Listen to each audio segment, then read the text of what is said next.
మౌనంగా ప్రేమించిన మా శ్రీకాళం కన్న తండ్రి, నీ మహాపరిశుద్ధమైన నామానికి వేలాది వందనాలు స్తుతులు స్తోత్రం చెల్లించున్నాను తండ్రి. నీ కృపను అనుగ్రహించారు తండ్రి. అల్పుడు నన్ను నిలబెట్టి మీరు మాట్లాడుతున్న విధానానికి ప్రత్యేకమైన వందనాలు తెలియజేస్తున్నాను తండ్రి. మా ప్రియులు సహోదరులకు తండ్రి ఏ మాటలైతే అవసరమో ఆ మాటలు నా ద్వారా పలికించడం వేడుకుంటున్నాను తండ్రి. తండ్రి, ఇప్పటి నుంచి జరుగుతున్నటువంటి ఈ యొక్క పరిచయం నీ చేతికి అప్పగిస్తున్నాను తండ్రి. నీ నా మహిమార్తమే జరిగించమని నేను చెప్తున్నటువంటి ప్రతి మాట తండ్రి వారిని అర్థం చేసుకుని దాని ప్రకారంగా నడుచుకోవడానికి కూడా సహాయం అనుగ్రహించమని తండ్రి ఈ చిన్న పాదాన్ని పాదశని నీకు చేర్చుకోండి. క్రీస్తు దివి నామం వాడుచున్నా తండ్రి, ఆమేన్. ఈ అవకాశం ఇచ్చినటువంటి తండ్రి అయిన దేవునికి, కుమారుడైనటువంటి క్రీస్తు ద్వారా ప్రత్యేకమైన వందనాలు తెలియజేసుకున్నాను. అలాగే దైవజనులకి, అలాగే వారి కుటుంబ సభ్యులకి అందరికీ కూడా ప్రత్యేకమైన వందనాలు తెలియజేస్తున్నాను. అలాగే అందరికీ కూడా పూర్వపక్షంగా ప్రత్యేకమైన వందనాలు తెలియజేసుకుంటున్నాను. ఈ యొక్క సమయంలో దేవుని యొక్క మాటలు మనం విన్నాం. ఎందుకంటే దేవుని యొక్క మాటలు చాలా విలువైనవి. అయితే ఈ రోజు నేను చెప్తున్నటువంటి మాటలు, చెప్పబోయే మాటలు ఏంటంటే, సాతాను ఈ లోకంలో ఒక క్రియ చేస్తుంది. ఆ క్రియ వల్ల అనేక మంది మోసపోతున్నారు. ఆ మోసపోయేది ప్రధానంగా ఎక్కడ మోసపోతున్నారంటే, ప్రధాన అంశం దగ్గర అతి ఎక్కువ మంది మోసపోతున్నారు. ఆ యొక్క అంశాన్ని మీతో చర్చించాలని చెప్పేసి, దాని గురించి బైబిల్లో ఉన్నటువంటి అనేక సందర్భాలను మీ అందరికీ తెలియజెప్పాలని చెప్పేసి నా యొక్క ముఖ్య ఉద్దేశం. అయితే ఏంటి, మనిషి ఎక్కువగా దేని మీద ఆధారపడుతూ ఉంటాడంటే, ఇప్పుడు మనం ఒక కంప్యూటర్ తీసుకున్నాం. కంప్యూటర్ దేని మీద ఆధారపడుతుందండి? ఇన్పుట్, దానికి వచ్చే అంటే మన కంప్యూటర్ ఓపెన్ చేయగానే మనకి ఏమొస్తుందండి? ఆపరేటింగ్ సిస్టమ్ ఓపెన్ అవుతుంది. ఆపరేటింగ్ సిస్టమ్ ఓపెన్ అవగానే దాంట్లో ఏం చేస్తుంటారు? కంప్యూటర్ లో చాలా మంది టైప్ చేస్తుంటారు చూసారండి. అంటే దానికి ఏం ఇస్తున్నారు? కొద్ది సమాచారం ఇస్తున్నారు అనమాట. ఆ సమాచారాన్ని కంప్యూటర్ ఏం చేస్తుందంటే ప్రాసెసింగ్ చేస్తుందన్నమాట. ప్రాసెసింగ్ చేసి మీకు కావాల్సినట్టు, ఫర్ ఎగ్జాంపుల్ కంప్యూటర్ మీరు ఓపెన్ చేసి క్యాలిక్యులేటర్ ఒక అప్లికేషన్ ఓపెన్ చేయండి. క్యాలిక్యులేటర్ అప్లికేషన్ ఓపెన్ చేయగానే మీరు పట్టుండే 2x2 ఎంత వస్తుంది? క్యాలిక్యులేటర్ లో 4 అని వస్తుంది. మీరు ఏం చేశారు? 2x2 అనేది ఏం చేశారు? మీరు ఇన్పుట్ ఇచ్చారు. నాకు 2 ఎంత కావాలి అని అడిగితే కంప్యూటర్ ఏం చెప్పింది? 4 అని చెప్పింది. అలాగే చాలా మంది ఎక్కువగా మనిషి ప్రభావం చూపించేది ఏదన్నా ఒక అంశం ఉందంటే మాట. దేని మీద ఎక్కువ ప్రభావం చూపిస్తుందండి? మాట. ఎక్కువగా ఎవరు ఎక్కువగా ఏదంటారో మాట వింటారు. అంటే నచ్చిన వాళ్ళ మాట, నచ్చిన వాళ్ళ మాట కూడా కొద్దిసార్లు ఎక్కువగా వింటూ ఉంటారు. అందుకనే దేవుడు కూడా మనిషిని, అంటే ఫస్ట్ నుంచి చూడండి, దేవుడు సృష్టిని దేంతో చేశాడు? మాట చేత చేశాడు. తర్వాత ఆజ్ఞలు ఎలా ఇచ్చాడు? మోషకి చెప్తానే ఇచ్చాడు. తర్వాత ప్రాక్తలు ఏం చెప్పారు? చెప్తానే వచ్చాడు. తర్వాత ఏం చేశారు? యేసుక్రీస్తు వారు వచ్చి ఏం చెప్పారు? మాట చేశారు. అపోస్తలులు ఏం చేశారు? అదే మాటనే కొనసాగించుకుంటాను. ఇప్పటికీ క్రైస్తవ్యంలో ఎక్కువగా చెప్పుకోవాల్సిన స్పెషాలిటీ ఏదైనా ఉందంటే ఏది? మాట, వాక్యం. అంటే చెప్పే మాట. అయితే ఇదే చాలా ఎక్కువగా ప్రభావం చేస్తుందని గ్రహించినటువంటి సాతాను దీని దగ్గరే మాట్లాడటం స్టార్ట్ చేసిందన్నమాట. అంటే ఈ మాటకి ఇంకొక మాటను చేర్చి ఆ మాటని కలుషితం చేసి అదే మాటని ఎక్కువగా ఇన్పుట్ ఇస్తా ఉందన్నమాట. సుమారుగా యేసుక్రీస్తు వారు క్రైస్తవ్యం ఎలా ప్రారంభించారండి? ఎలా ప్రారంభించారు? ఇది యవనస్తుల కూడికలో ఫస్ట్ రోజు చెప్తారు అనుకున్నటువంటి మాట నేను చెప్తాను. క్రైస్తవ్యం ఎలా ప్రారంభించారండి? క్రీస్తు బట్టించి ప్రారంభించారు. ఎవరు బట్టించి? ఎవరు బట్టించి? ఇంకా వేరొక కారణం బట్టించి క్రైస్తవ్యం ప్రారంభించబడిందా? లేదు. క్రీస్తు ఎంతకాలం బ్రతికాడండి? ఎంతకాలం బ్రతికాడు? దీంట్లో చెప్పుకోదగ్గ కాలం ఏంటి యేసుక్రీస్తు వారిది? 3.5 సంవత్సరాలు. 3.5 సంవత్సరాల్లో యేసుక్రీస్తు వారు చేసినటువంటి క్రియలు కానీ, చెప్పినటువంటి మాటలు కానీ ఎంతగా ప్రభావితం చూపాయండి? ఎంతగా ప్రభావితం చూపాయంటే 2022వ సంవత్సరం ఉన్నటువంటి మనము కూడా ఆ మాటల్ని నమ్మి, ఆ మాట ప్రకారం విశ్వసించి, ఆ మాట ప్రకారం మనం నడుచుకోవడానికి ఒక అడిగేశాం. 3.5 సంవత్సరాల్లో యేసు చేసినటువంటి బోధ అంత ప్రభావితం చేస్తే నేటి కాలంలో జరుగుతున్నటువంటి బోధ ఎందుకు మనుషుల్ని ప్రభావితం చేయడం లేదు? చెయ్యాలి కదా. 3.5 సంవత్సరాల్లో చాలా మంది మీరు పాస్టర్లు కానీ దైవజనులు కానీ చూడండి, 30 సంవత్సరాల నుంచి సీనియారిటీ ఉంటుంది. 30 సంవత్సరాల నుంచి వాక్యం చెప్పడంలోనే సీనియారిటీ ఉంది. మరి ఎందుకు వాక్యం ప్రభావితం చూపించడం లేదు? యేసు చెప్పినప్పుడు పరిస్థితులు అనుకూలంగా ఉన్నాయా? యేసు చెప్పినప్పుడు పరిస్థితులు అనుకూలంగా ఉన్నాయా? యేసుక్రీస్తు యాక్సెప్ట్ చేశారండి. అప్పుడున్న యూదులు కానీ అప్పుడు ఉన్నటువంటి సమాజం కానీ ఎప్పుడూ యాక్సెప్ట్ చేయలేదు. మరి ఎందుకు యేసుక్రీస్తు మాటలు ఇప్పుడు వరకు ప్రభావితం చేయగలిగాయి? అంటే మాటలో ఏముంది? సత్యంతో కూడినటువంటి ప్రభావం కలిగినటువంటి మాటలు యేసుక్రీస్తు వారు ఆ నాటకాలలో చెప్పారు. కాబట్టి ఆ మాట విన్నవాడు ఏం చేశాడు? జ్ఞానం పొంది ఆ జ్ఞానం ప్రకారం ఏం చేశాడు? నడవడం నేర్చుకున్నాడు అనమాట. ఆ నడవడికి ఏం చేసిందనంటే మనుషులను ప్రభావితం చేసింది. అందుకనే యేసుక్రీస్తు మాట విన్న వాళ్ళు అప్పటికప్పుడు అలా సైలెంట్గా ఉండిపోలేదండి.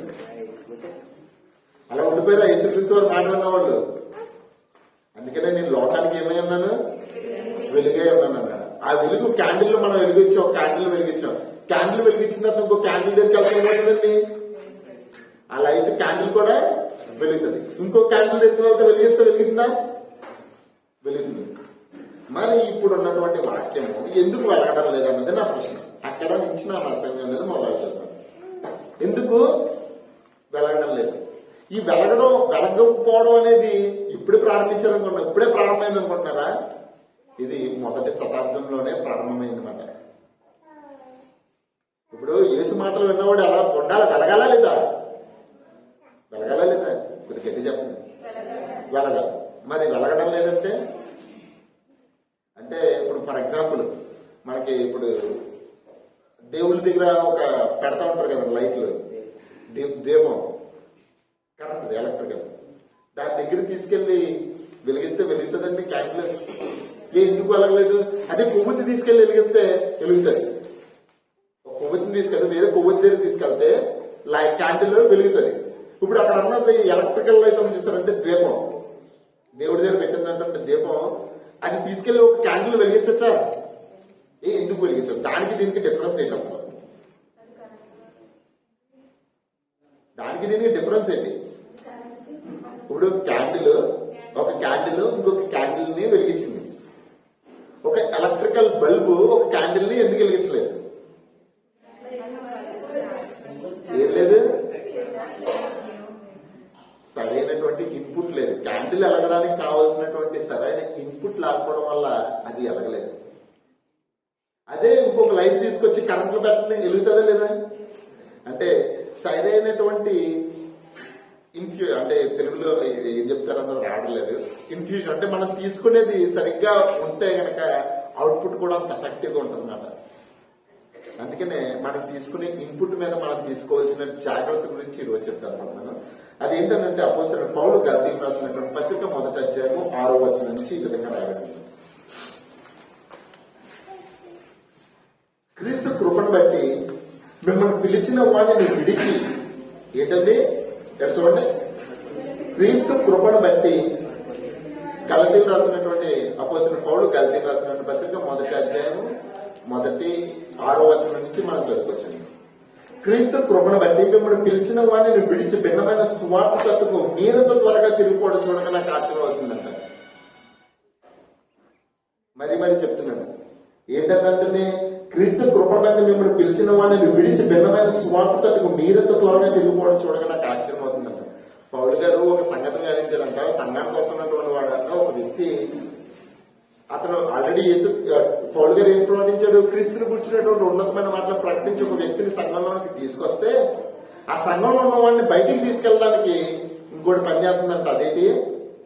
మరి ఒక సువార్త. ఏ సువార్త అది? మరి ఒక సువార్త. అది ఎలాంటి సువార్త అంట? క్రీస్తు కృపను విడిచిపెట్టే సువార్త. ఏ సువార్త? క్రీస్తు కృపను విడిచిపెట్టి ఆయనకు వ్యతిరేకంగా బ్రతికినటువంటి ఒక సువార్త ఈ లోకంలో జరుగుతుంది. అది ఎక్కువగా ఉంది లోకంలో. అందుకనే నేటి కాలంలో క్రీస్తు యొక్క వెలుగు కనుమరుగవుతుంది. అనేకమైనటువంటి క్యాండిల్స్ వెలక్కపోవడానికి ప్రధానమైన కారణం ఏంటంటే ఇదే. ఎందుకు ఇన్పుట్ చేంజ్ అయిపోయింది? ఫర్ ఎగ్జాంపుల్ నేను ఇప్పుడు ఎలక్ట్రికల్ లైట్ తీసుకొచ్చి క్యాండిల్ పెడితే వెలుగుతుందా? వెలగడం లేదు. దానికి కావాల్సినటువంటి ఇగ్నిషన్ అంటే అగ్ని అనేది దానికి కావాలి. దానికి కావాల్సినటువంటి అగ్ని దానికి సప్లై అవ్వడం లేదు. సప్లై అవ్వకుండా ఏం చేస్తుంది? క్యాండిల్ ని అలాగ గాలిలో ఉంచితే, లేదంటే అలాగ ఉంటే వెలుగుతుందండి క్యాండిల్? వెళ్ళదు. ఇక్కడ వెలుగుతున్నటువంటి క్యాండిల్ ని ఆఫ్ చేసే మరి ఒక బోధ ఒకటి స్టార్ట్ అయింది. దాని గురించే పౌలు గారు చాలా భయపడిపోతుంది అన్నమాట. దాని గురించి ఇక్కడ చెప్పుకుంటూ వస్తున్నా. అది మరి ఒక సువార్త కాదు కానీ క్రీస్తు సువార్తను చెరపగోరి మిమ్మల్ని కలవరపరచేవారు కొందరున్నారు. క్రీస్తు సువార్తను చెరపగోరి అంటే క్రీస్తు పడిన పాటలన్నింటినీ నిరర్ధకం చేసే ఒక సువార్త భూమి మీద జరుగుతుందన్నమాట. ఇది ఇప్పుడు జరుగుతుంది కాదు, మొదటి శతాబ్దంలోనే పౌలు గారు గమనించినటువంటి ఒక పద్ధతి. ఇప్పుడు మరీ ఎక్కువైపోయినటువంటి ఒక సువార్త, అదే మరి యొక్క సువార్త. మేము మీకు ప్రకటించిన సువార్త కాక మరి యొక్క సువార్తను ఎవరైనా ప్రకటించకూడదు. ఎందుకు సువార్తను చేంజ్ చేసుకున్నారు? మీకు వచ్చేటువంటి ఇన్పుట్ మీరు ఎందుకు చేంజ్ చేసుకున్నారు అన్నది నా ప్రశ్న. ఎందుకంటే లోకం యొక్క ఆకర్షణ మెయిన్ గా ఏంటంటే మనం తీసుకున్నటువంటి వాక్యాన్ని తీసుకుంటారో చూసాం. మన దగ్గర అయితే కొద్దిగా పర్లేదు కానీ బయట సంఘాల్లో తీసుకున్నటువంటి వాక్యపు సువాసన అనేది వారికి సరిగ్గా అందటం లేదు. ఇప్పుడు నాకు రొంప చేసింది, రొంప చేస్తే నేను స్ప్రే చేసినప్పుడు నాకేమైనా వాసన తెలుస్తుందండి?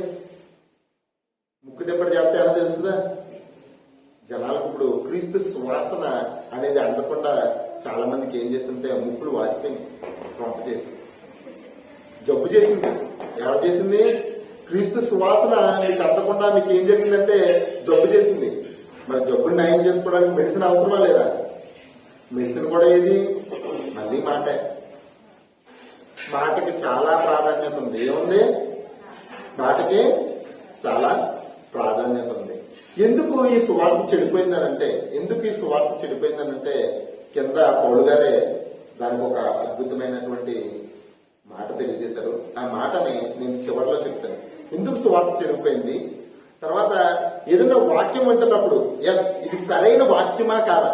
ఇప్పుడు చాలా మంది టీవీ ప్రసంగికులు కానీ, లేదంటే యూట్యూబ్ లో కానీ, ఫేస్బుక్ లో కానీ, లేకపోతే అనేక చోట్ల ఉన్నా సార్, అసలు దేవుడు అనుకున్నటువంటి వాక్యము ఇదే అని మీరు అనడానికి కావాల్సినటువంటి రుజువు ఏంటి అనేది కూడా నేను చెప్పి మీకు ముగిస్తాను. ఎందుకంటే ఉడికి నేర్చుకోవడం కాదు. ఇప్పుడు నేను చెప్పినటువంటి మాటలు పట్టించి మీరు ఓకే గణేష్ చెప్పాడు, ఓకే రైట్ అయ్యొచ్చు అన్న అంచనా వద్దు. మీకు కరెక్ట్గా ఇది కరెక్ట్ అని అనిపించే ఒక మంచి రిఫరెన్స్ ని పౌలు గారు వాడారు. అది కూడా మీకు చూపించి చివరిగా నేను ముగిస్తాను. మరొక మాట మనం చూద్దాం. కొరింథీయులకు రాసినటువంటి పౌలు గారు కొరింథీయులకు రాసినటువంటి 2వ పత్రిక 11వ అధ్యాయము 4వ వచనం.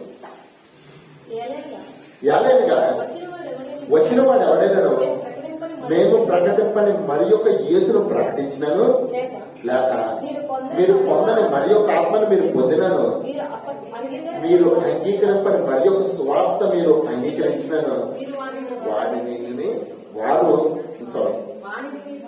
వారిని మీరు సహించుట.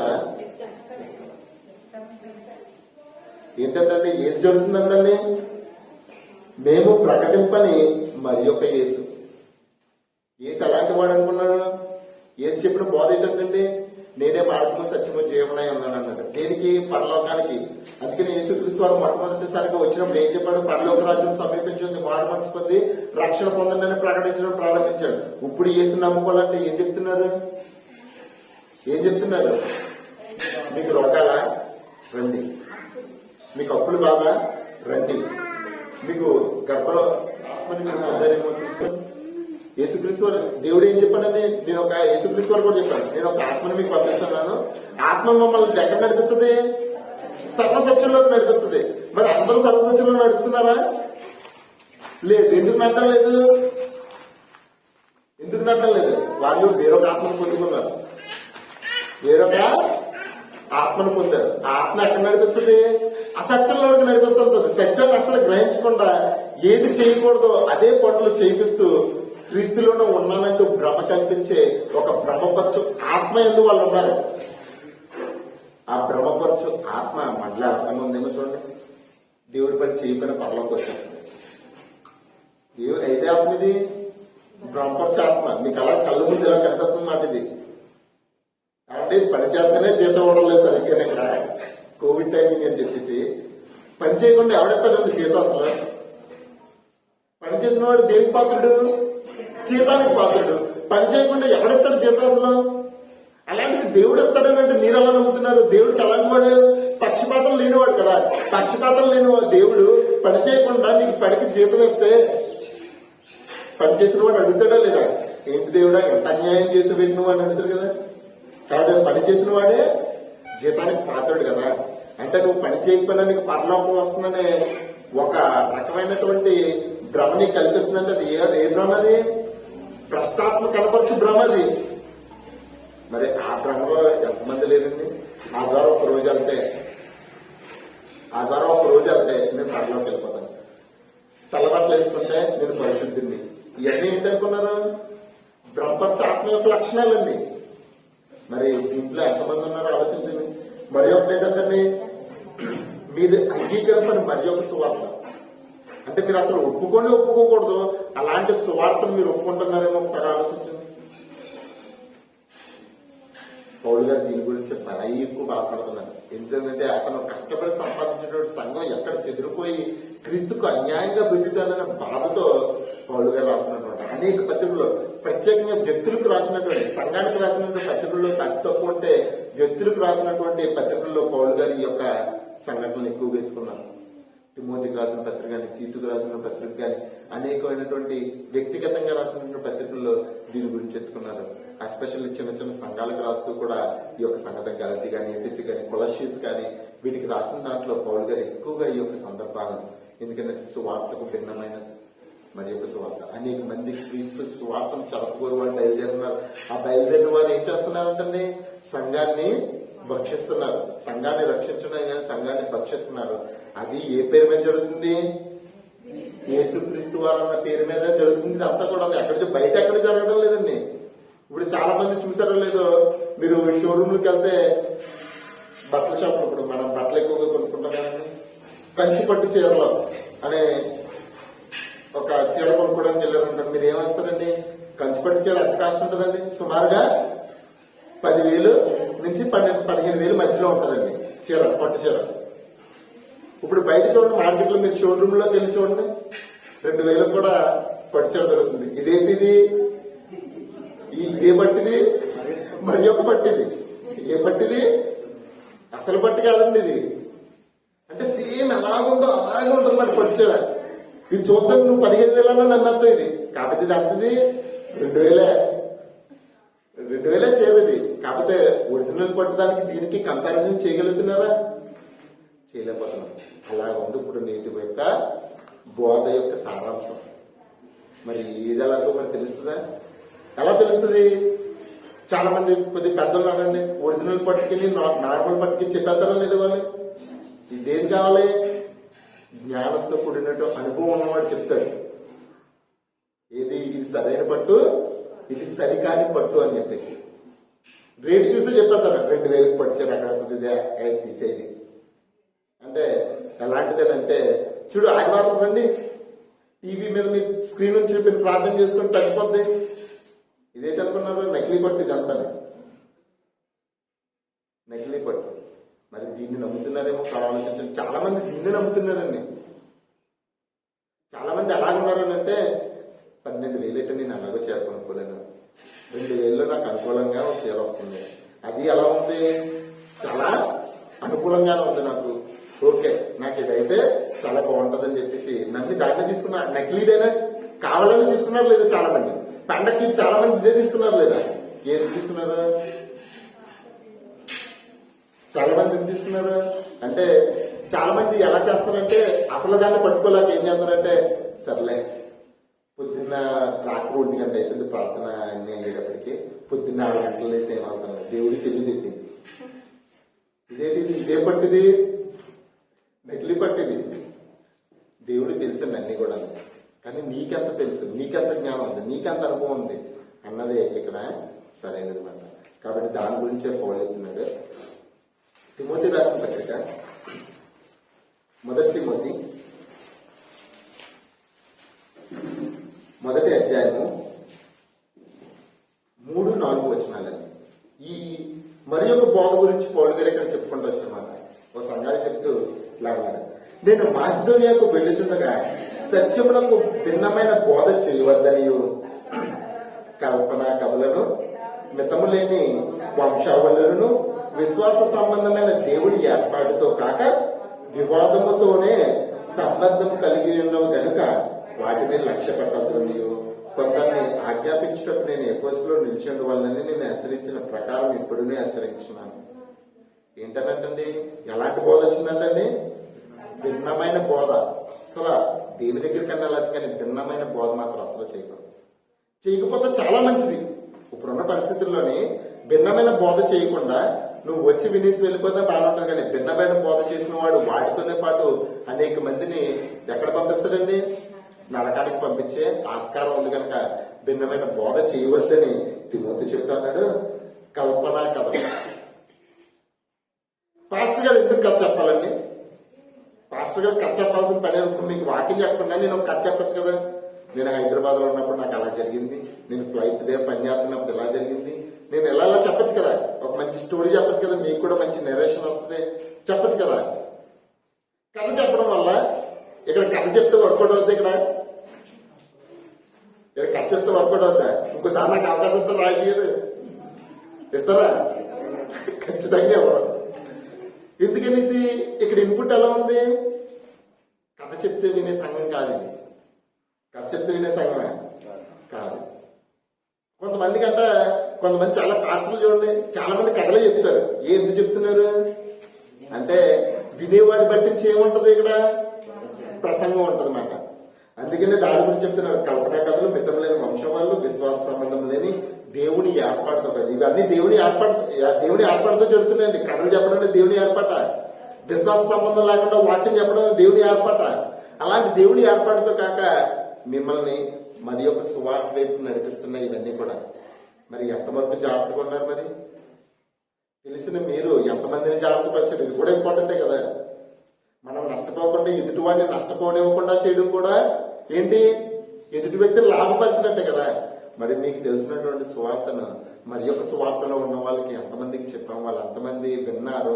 కొంతమంది మీకు చెప్పినా వినరండి, కానీ చెప్పాల్సినటువంటి బాధ్యత మనకైతే ఉంది కదా. మరి ఎంతవరకు మనం చెప్తున్నాం సువార్త? మరి ఒక సువార్త కాదు, సువార్తను ఎంతవరకు చెప్తున్నాం అన్నది కూడా ఇంపార్టెంట్. ఎందుకు సంఘాల్లో ఇటువంటి మరి ఒక బోధ ఎక్కువగా జరుగుతుందంటే దాని గురించి కూడా పౌలు గారు చెప్పుకుంటాను వచ్చాడు. అది ఏంటనంటే 2 తిమోతి 3వ అధ్యాయము 2 తిమోతి 4వ అధ్యాయము 3-4 వచనాలు. ఎందుకనగా జనులు ఎంత బోధన సహించక, అంటే సత్యం చెప్తే వినే చెవులు గలవారు ఎవరు లేరు. ఉన్నారా? జనులు ఎంత బోధన సహింపక దురద చెవులు గలవారే తమ స్వకీయ దురాశలకు అనుకూలమైన బోధకులను తమ కొరకు పోగు చేసుకుంటున్నారు. ఇప్పుడు మీరు క్రీస్తు పరిచయం చేయాలంటే ఏం చెప్తున్నారండి? ఇప్పుడు సాయ సంఘాల్లో అంటే చాలా పెద్ద సంఘం కట్టాలండి, ఆ సంఘానికి రండి అంటారు.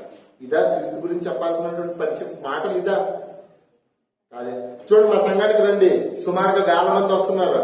ఆదివారం ఆరాధన అయితే 4 ఆరాధనలు, ఒక్కొక్క ఆరాధనలో 2500 మంది నుంచి 5000 మంది ఉంటారు. హైదరాబాద్ లో అయితే 25,000 మంది ఒకే ఆరాధన ఉంటున్నారు. ఇదా మీకు చెప్పాల్సినటువంటి సువార్త?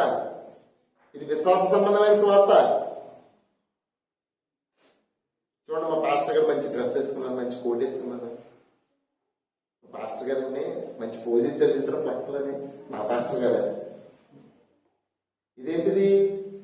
జనం నువ్వు ఏది చూడడానికి ఇష్టపడుతున్నావు అంటే వినేవాళ్ళు అందరూ ఇలా ఉన్నారు, కానీ చెప్పేవాళ్ళు కూడా అలాగే తెలియదు. అంటే సరిచేద్దామన్న ఆలోచన లేదు. ఎందుకంటే జనులు చెప్పినా వినే ఆసక్తి వాళ్ళకి లేదు. ఆసక్తి లేనప్పుడు ఏమవుతుందండి? దీన్నే క్యాష్ చేసుకున్నారు. ఇప్పుడు పాస్టర్ అయితే వచ్చినటువంటి లాభాలు ఏ ఉద్యోగంలో కూడా లేవండి. ఎందుకంటే వీళ్ళు చేసేది ఏ బోధ? మరి ఒక బోధ. అపోస్తుల బోధ ఎందుకు నిలిచిన వారు కాదు వీళ్ళు. అపోస్తులు ఎంత కష్టపడ్డారండి. పగలనక రాత్రనక ఎంతో కష్టపడి సంఘాన్ని నిలబెట్టారు. కొరడా దెబ్బలు తిన్నారు, చెరసాల్లో ఉన్నారు. ఇప్పుడు అలాంటి పరిస్థితులు ఏమన్నాయండి? అలాంటి పరిస్థితుల్లో స్వార్థ మాట్లాడుతున్నారు తప్ప అలాంటి పరిస్థితులు వెళ్తున్నారా? మరి అంత కష్టపడి సంపాదించి క్రీస్తుని నిలబెట్టి ఉన్నతమైన వాడిగా తీర్చిదిద్ది అందరికీ చూపించినటువంటి ఆ సువార్తను మరుగుపరిచి, సువార్త అంటే యేసుక్రీస్తు వారిని మరొక కోణంలో చూపించడం అనేది అది ఎవరికి శ్రేయస్కరం కాదు. ప్రకటించేవాడికి శ్రేయస్కరం కాదు, విన్నవాళ్ళకి మరింత శ్రేయస్కరం కాదు. దాని గురించి పౌలు గారు మరీ ఎక్కువగా బాధపడుతూ చెప్తున్నారు. ఈ బోధ ఎలా ఉంటుందంటే, మరి యొక్క సువార్త ఎలా ఉంటుందని అంటే దాని గురించి పౌలు గారు చెప్పుకుంటూ వచ్చారు. గలతీయులకు రాసిన పత్రిక 1వ అధ్యాయము 10-11 వచనాలండి.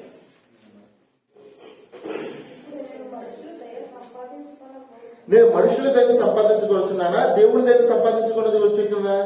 నేను మనుషులను సంతోషపెట్టకొచ్చున్నానా? నేను ఎప్పటికీ మనుషులను సంతోషపెట్టేవాడు. ఈ మరి యొక్క బోధ ఏదనుకుంటున్నారు? మనుషుల్ని సంతోషపెట్టే బోధ.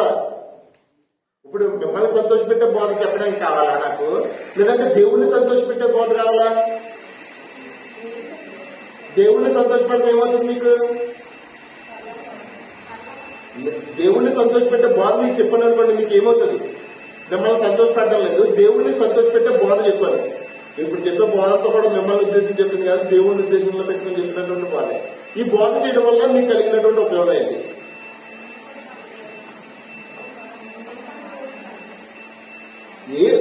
అయ్యో, దేవుడికి ఇష్టమైన బోధ చేయడం వల్ల వినే వ్యక్తులకి కలిగే లాభం ఏంటి?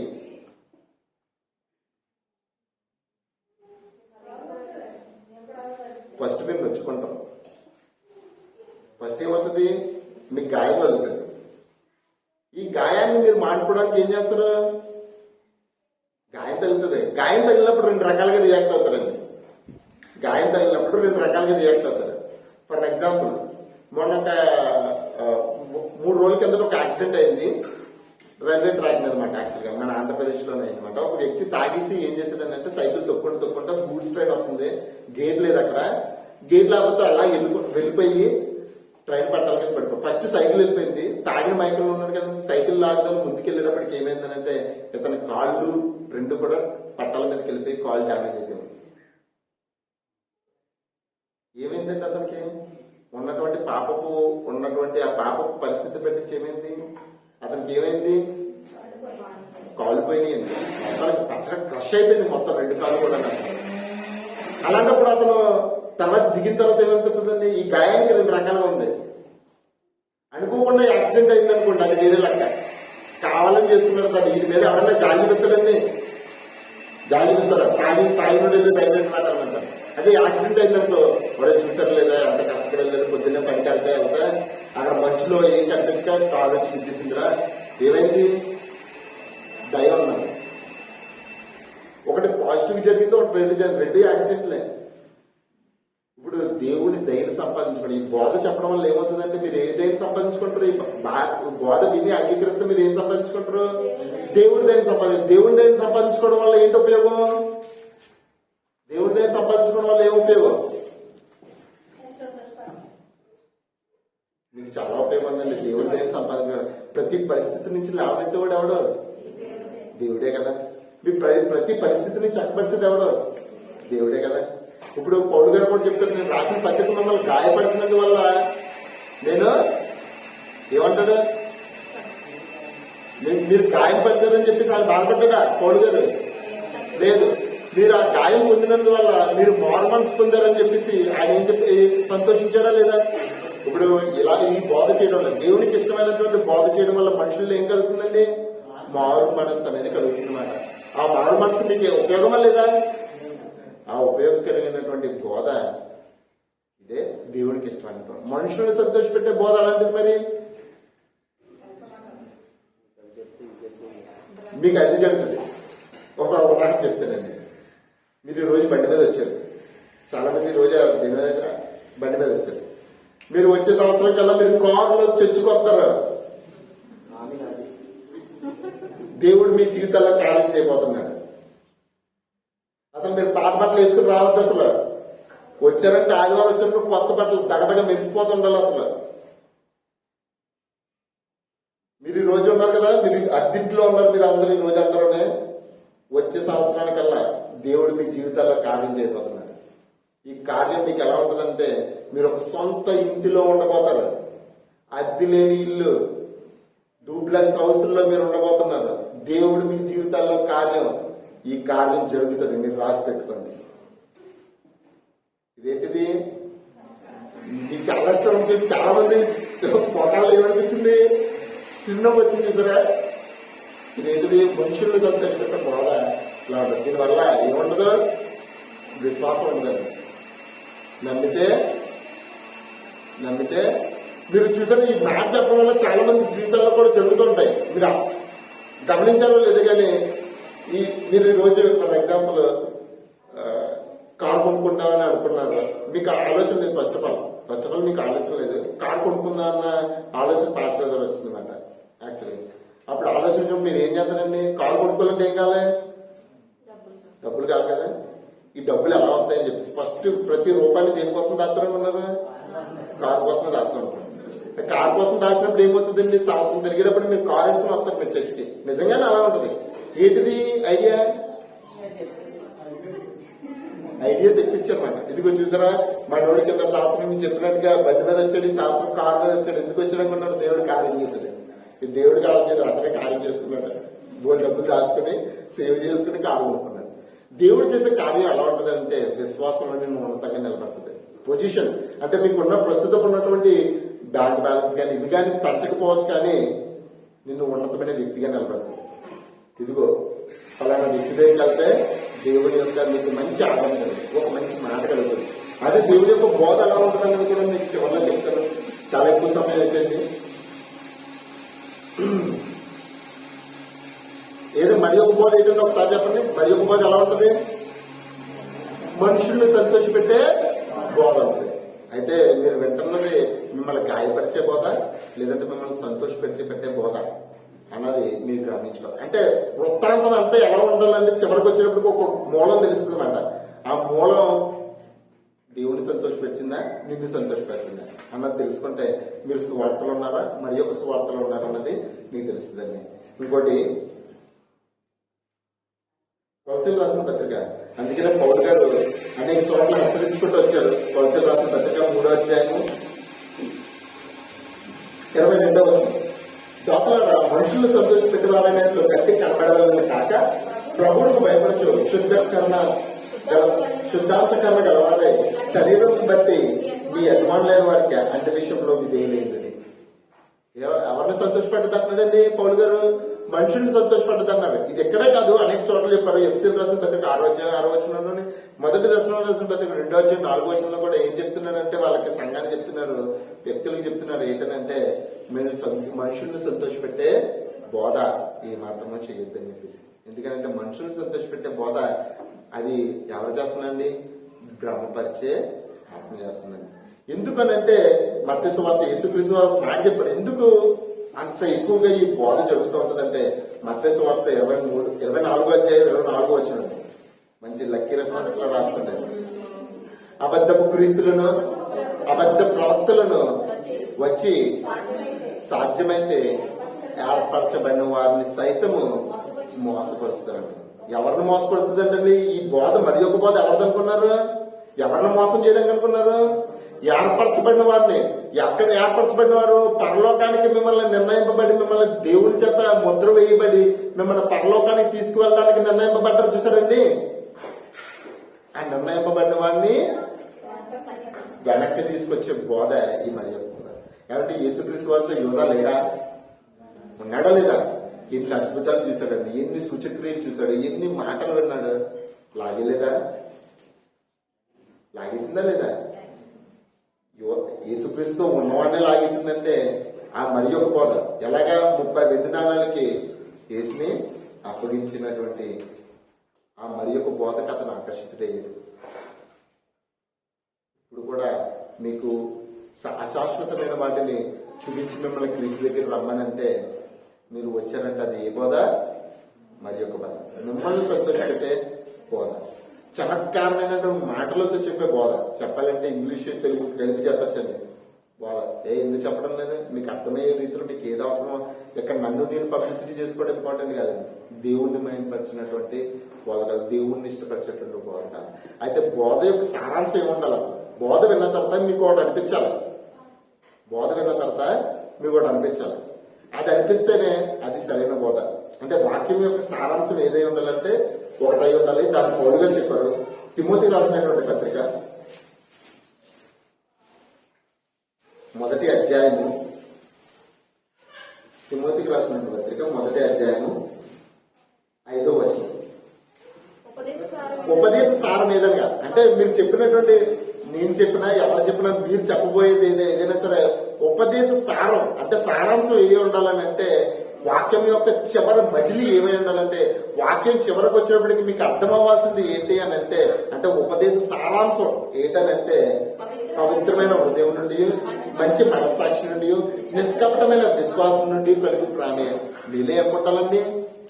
మంచి మాట విన్న తర్వాత పవిత్రమైన హృదయం రావాలి. పవిత్రమైన హృదయం నుండి అంటే అలాంటివి మాలో ఉన్నాయనుకోండి, అది మేలో వచ్చినప్పుడు మీకు ఏమనిపిస్తుంది? ప్రేమ కనిపించాలి. చివరికి ఏం కనిపించాలి? వాక్యం.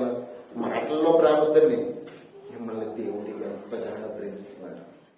ఆ ప్రేమను పట్టించి మీరు నడుచుకున్నట్లయితే మీరు ప్రేమను చూడగలుగుతారు. నా మాటల్లో ప్రేమ వస్తుంది. ఇలాంటి మాటలు కాదు. మా ప్రేమ అనేటప్పటికీ నిర్వచనం యేసుక్రీస్తు వారే చెప్పుకుంటూ వచ్చారు. నేను ప్రేమ స్వరూపి అన్నాను. ప్రేమ, నేను నా సోదరుల నిమిత్తం ప్రాణం పెట్టాను కదా, సోదరుల నిమిత్తం ప్రాణం పెట్టాను కనుక మీరు మీ సోదరుల నిమిత్తం ప్రాణం పెట్ట. ప్రేమ అంటే త్యాగం అని. ప్రేమ అంటే ఏంటి? త్యాగం. మీలో ఏం పుట్టాలంటే ప్రేమ పుట్టాలి. వాక్యం యొక్క సారాంశం ఏమి ఉండాలంటే ప్రేమ ఉండాలన్నమాట. కాబట్టి ఆ విధంగా మీరు ఇన్ని మాటలు ఎందుకు చెప్పాను అనుకున్నారు? మీకు నా హృదయంలోనే మీ ఎడల ఏముంటుంది? ప్రేమ పుట్టింది. ఎందుకనేసి మరి యొక్క స్వార్థ వైపు వెళ్ళిపోతే మీరు ఏర్పరచబడిన వారు. మీరు ఎవరు? ఏర్పరచబడిన వారు. ఏర్పరచబడిన వారిని కూడా బయటికి లాగేసి మరి యొక్క స్వార్థ జరుగుతుంది. అప్పుడప్పుడు మన వాళ్ళు దానికి కూడా అట్రాక్ట్ అవుతూ ఉంటారు. ఆయన కూడా బాగా చెప్పారు కదా వాక్యం, బాగుంది కదా, అప్పుడప్పుడు ఫాలో అవుతాం వేసుకొచ్చి. ఆయన అన్నట్టుగానే నాకు జరిగింది తెలుసా? ఇదేంటిది? మరి యొక్క స్వార్థ. దీని వైపుకి వెళ్తే మీకు జరిగే లాభం కన్నా నష్టం చాలా ఎక్కువ ఉంటుందండి, చాలా ఎక్కువ ఉంటుంది. మీరు ఆత్మీయంగా హీనస్థితికి జారిపోతారు. భక్తిహీనత స్టార్ట్ అవుతుంది. రక్తహీనతలే భక్తిహీనత స్టార్ట్ అవుతుంది. దేవుడి యొక్క కార్యాలు చేయబుద్దేదు. ఎప్పటికప్పుడు మనం చాలా బిజీగా ఉంటాం, లోకంలోనే చాలా బిజీగా ఉంటాం అన్నమాట, ఖాళీగా ఉంటుంది అసలు. దీనివల్ల ఏంటంటే ఫస్ట్ లోనే నా ఆఫీస్ లోకి వచ్చినప్పుడు నన్ను ఎవరు పట్టించుకునేవారు కాదన్నమాట. కొత్తగా వేరే ఆర్గనైజేషన్ నుంచి వచ్చాను కాబట్టి నన్ను ఎవరు పట్టించాను. ఎవరు నాకు కాల్ చేసేవాడు కూడా కాదు. ఇదేంటర్ బాబు ఎవరు కాల్ చేయలేదు, ఎవరు పట్టించుకోవడం లేదంటే బోల్ కష్టపడుతున్నా. అయినప్పుడు మా మేనేజర్ నాకు 2-3 వర్క్లు చేసినప్పటికీ అందరికీ నేనే డిపెండబిలిటీ అవుతాను. డిపెండబిలిటీ అయ్యేటప్పటికి ఏమైందంటే కాల్ చేయడం మానడం లేదు. అప్పుడు అనిపించింది అసలే టార్చర్. ఫస్ట్ లో ఎంత సొప్పుకుంటావని మధ్యలో ఎన్ని తగిలించుకొని ఎంత కష్టాలకు తీసుకొచ్చాడని చెప్పేసి. ఫస్ట్ లో మీరు ప్రారంభించినటువంటి ప్రారంభం చాలా అద్భుతమైంది. క్రీస్తులోకి మీరు ప్రారంభించినటువంటి మొదటి దినాలు చాలా అద్భుతం. ఎందుకంటే మీరు దేని బట్టించి నాటపడ్డారండి? సువార్త ద్వారా నాటపడ్డారు, సత్యం ద్వారా నాటపడ్డారు, వాక్యం అనే పాల ద్వారా నాటపడ్డారు, మీరు పోషింపబడ్డారు. మరి ఇప్పుడు మాసం తినే టైం వచ్చింది కదా అని చెప్పేసి పాలు వదిలేస్తామా? మీకు రొంప చేసిందంటే ఫస్ట్ ఏం తాగుతారు? మళ్ళీ పసుపు పాలు తాగుతారు. తాగుతారు లేదా? అవసరమే కదా పాలు. మనం వదిలేసామా? మొదటి స్థితి చాలా గొప్పదండి. ఆ స్థితిని కోరుకుంటుంది. అందుకనే ప్రకటన గ్రంథంలో యోహాను గారు రాస్తూ కూడా సంఘానికి రాస్తూ కూడా అన్నారు, నీ మొదటి స్థితిని విడిచితివి అని రాశారు. ఇప్పుడు ఎక్కడికి రమ్మంటారు? నువ్వు మొదట దేవుడి ఎందుకు కనపరిచినటువంటి ప్రేమను మళ్ళీ మీరు ఒకసారి కనపరిచే దేవుని ఆశ్చర్యపరచాలనేసి. ఎందుకంటే మరి ఒక సువార్తకు వెళ్ళినప్పుడు వాళ్ళు ఆశ్చర్యపోతున్నారు. పౌలు గారు ఆశ్చర్యపోయాడు, ఇంత స్పీడ్ గా తిరిగిపోయారు అని చెప్పేసి. మరి ఆశ్చర్యపోయిన ఆయన్ని మళ్ళీ ఆశ్చర్యపరిచినారు. మళ్ళీ ఆయన సత్యంలోకి వచ్చి ఆశ్చర్యపరిచారు. కాబట్టి మీరు కూడా ఆ విధంగా ఉంటారని మరి యొక్క స్వార్థ వైపుకు వెళ్లకుండా స్వార్థలోనే ఉంటారని ఆశిస్తూ ఈ నా మాటల్ని ముగిస్తున్నాను. ప్రార్థన చేసుకుంటున్నాను. మన మిగిలిగా ప్రేమించిన మా శ్రీ పర్వత తండ్రి, నీ మహాపరిశుద్ధమైన నామానికి వందనాలు తండ్రి. నీ కృపణాన్ని దృష్టి నీ పిల్లైన వారికి సాతాను పెట్టినటువంటి క్రమపరిచినటువంటి ఆత్మ యొక్క మరి యొక్క బోధన పరిచయం చేశారు తండ్రి. ఆ బోధ మనుషులను సంతోషపెట్టే బోధ తండ్రి, నిన్ను సంతోషపెట్టే బోధ కాదు తండ్రి. ఈనాడే దినాల్లో ఎక్కువగా జరుగుతున్నటువంటి బోధ ఏదైనా ఉందంటే అది మరి యొక్క స్వార్థ తండ్రి. ఆ యొక్క మాటలను నీ పిల్లల వాళ్ళకి తెలియజేశారు తండ్రి. దాని వైపుకు వెళ్ళిపోకుండా అనేక మందికి దాని వైపు ఉన్న వాళ్ళని స్వార్థ వైపు నడిపించే ధన్యతను మా పిల్లలందరికీ కూడా నాకును కూడా అనుగ్రహించమని వేడుకుంటున్నాను. ప్రతి ఒక్కరిని కూడా దీవించి ఆశీర్వదించమని నా తదుపరి మాట్లాడుతున్నటువంటి దైవజనులో మీరే ఉంటుంది మాట్లాడమని ఇచ్చిన ప్రార్థనని పాదసన్నతి చేర్చుకొని అందరినీ నీ ఆత్మయందు ముద్ర వేయమని తండ్రి ఏర్పరచబడిన వారిగా ఉంటూ తండ్రి నువ్వు ఏర్పరచినటువంటి లోకాన్ని చేరుకునే ధన్యతను మా అందరికీ అనుగ్రహించమని ఇచ్చిన ప్రార్థనని పాదసన్నతి చేర్చుకొని క్రీస్తు వినామంలో అడుగుతున్నాం తండ్రి. ఆమేన్.